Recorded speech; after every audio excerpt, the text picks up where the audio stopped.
Now I've had this Tamiya XV-01 rally car for nearly 6 years now, and it's still totally box stock, and there's a good reason for that, but today that's all going to change. So in this video we're going to be adding some hop-ups to this fantastic chassis. So we're going to be upgrading the drivetrain, the steering and the power.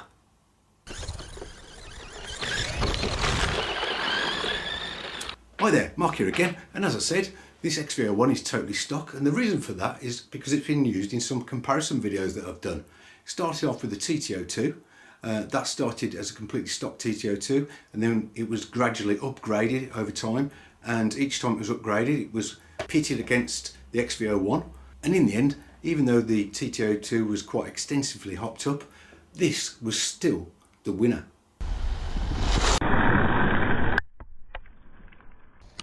Then a bit later on, I got the chance to pit this against the XV-02 Pro.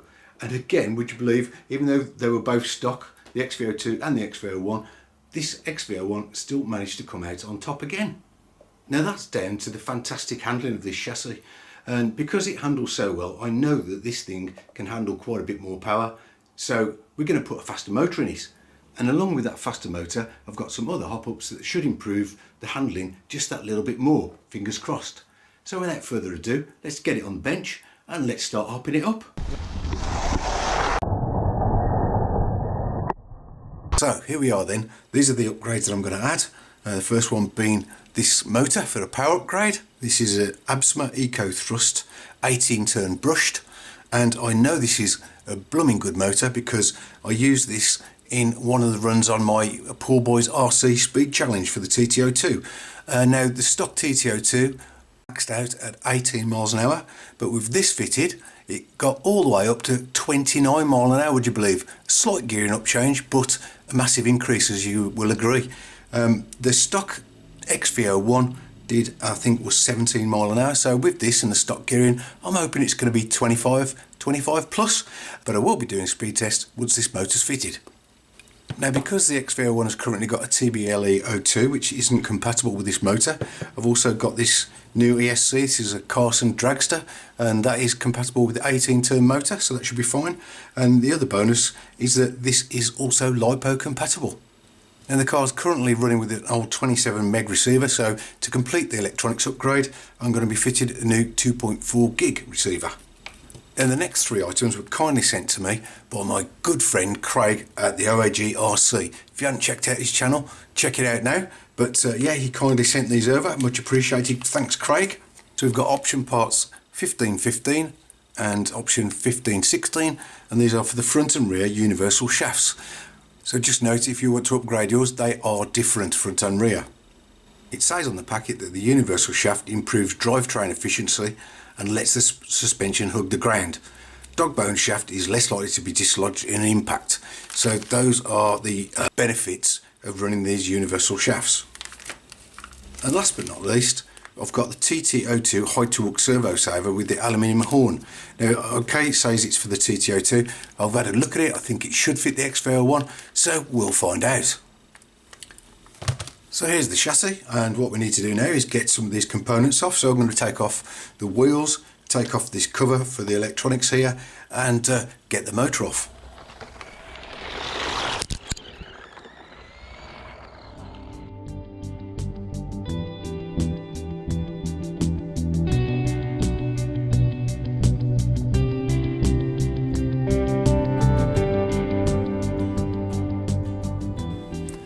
So I've just taken the motor cover off, and oh, what a mess in there. Let's just zoom in and you can see. Hopefully that's coming across in the video. Look at the play in that, and look at the wear on the aluminium pinion.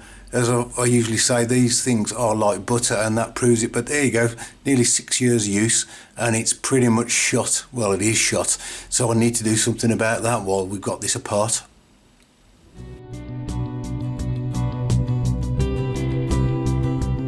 One motor removed. So I've managed to find a new 22 tooth pinion. That was lucky in my spares box. Unfortunately it's aluminium, but it'll have to do for now. This is what happens to your aluminium ones after a while, as you can see, totally worn out. So I do recommend a steel pinion if you can get it, but yeah, so that's going to go in the bin. And as you can see, I've cleaned up the spur, and if you look closely at the mesh, you can see that the spur hasn't worn, so that just shows plastic is actually pretty good. And as you can see, I've also swapped over the longer wires from the Johnson stock motor, so we better get these back onto the chassis. So the new motor's in place, and just checking the mesh, you can see there's a tiny little bit of play, which is just about right. Not too tight, not too loose. So we'll just get this nipped up and we'll get the cover back on.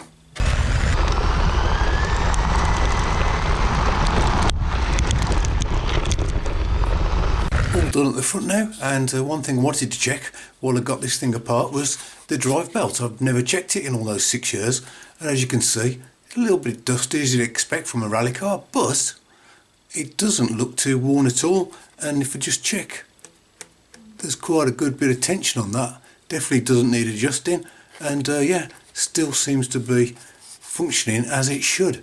So I'll just put that cover back on. Next up is the TT02 high torque Servo Saver set, option 1799, and as it says on the back, this set includes high torque servo saver and aluminium servo horn to protect internal servo gears and give a more direct steering feel. Well, that sounds good. Let's see if it fits. So there's the standard servo horn. If I get the aluminium one and place that over it, it looks like we'll be able to use that bottom of the two holes there, and it looks pretty much the same size. So it's looking good so far. So we'll just take off the standard servo saver from the servo, save that screw, because I know that fits. This says Samwer and ACOMS on the back of it, so I need the corresponding one off here, which is this one. Looking at the instructions here, we've got to squeeze on these 3 rings. So it's the 2 bright coloured metal rings that go on first, and I've done this before, so I know that these are quite tricky to get on. So you just pop the second one over the first.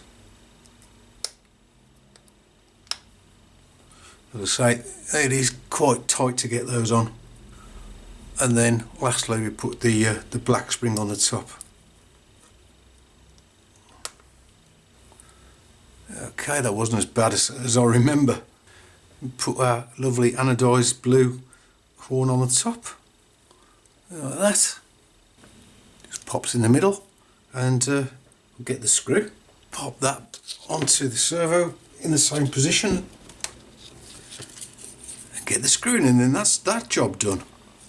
Oh, and that's of course not forgetting to take out the 5mm ball joint, and we've got to put this, like I said, in the inner hole, but I will need a 3mm nut, because obviously this will not screw into the aluminium like it does into the plastic. So yeah, I'll just fit that on with a nut and we'll get this in the chassis and see if it fits okay.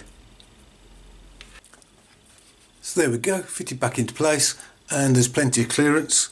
Just give it a throw to throw, and yeah, works perfectly. So there you go, luckily for me, TT02 high torque servo saver does fit in an XV01. Thanks, Craig.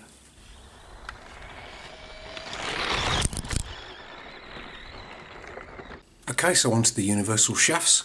These are the fronts. The difference between the front and the rear are for this swing shaft here, which says this is 42mm for the front and it's 39mm for the rear. And I think that the axles are different lengths as well. Anyway, so let's get on with this. I'll just show you putting one together because they're all the same. So these are the parts you get in the bag. So you've got your 2 shafts, you've got your axles, and then you've actually got a spare pin and a spare spring, which is quite useful. Anyway, it's pretty simple. It says you need a bit of grease, so I'm just going to put a tiny bit of grease into here, and again a little bit into that cup. Not too much because I don't want it turning into grinding paste. It's simply a matter of getting this joint, which is a bar with a hole in it, we'll push it into there. Pop that into the cup and line up the holes. As you can see, pop in your shaft. That's held together now with that shaft in there. Then the tricky bit is getting the spring on. It's got a little bend in the end of it, if you can see there. You've got to get that in one of the holes. So just pop that bent bit into one of the holes there, and then break your nails by trying to bend that spring and get it into the groove. Yeah, then it just pops into place, and it's as simple as that. And to fit the new shaft, best thing to do is just pop off the top arm, and then we should be able to pull out the old dog bone. There you go. Pop out the old axle. But the axle, if you can see, won't fit through the upright. I think that spring's just stopping it. So we're going to have to take off the C-hub. So just take out the top ball joint. And then the bottom screw. Then we can pop the shaft through the bearings. Now that's in, just got to pop that through the hole there in the upright, and that will now go into the drive cup. Get that top ball joint back into place, and the bottom, and just pop on that top suspension arm. And there we go, all done. And there's the rears done. They're a lot simpler because you haven't got to worry about the steering mechanism, but so they just pop straight through the upright.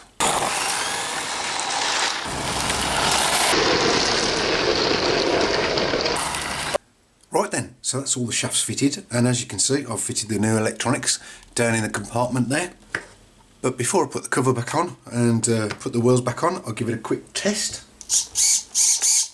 Yeah, so that's the steering, that seems to work fine, and let's try the motor. Wow, look how smooth that sounds. Fantastic. Okay then, so I'll just get the cover on and the wheels on, and I'm calling this ready for rallying for 2024. And fingers crossed, it should be faster with that motor, it should steer a bit more precisely, and hopefully it'll go over the bumps a bit better and drive a bit smoother with those new shafts in there. So look out for a speed test of this coming up soon, see how much faster it is than that 17 mile an hour, and thanks for watching, and I hope to see you on the next one. Bye!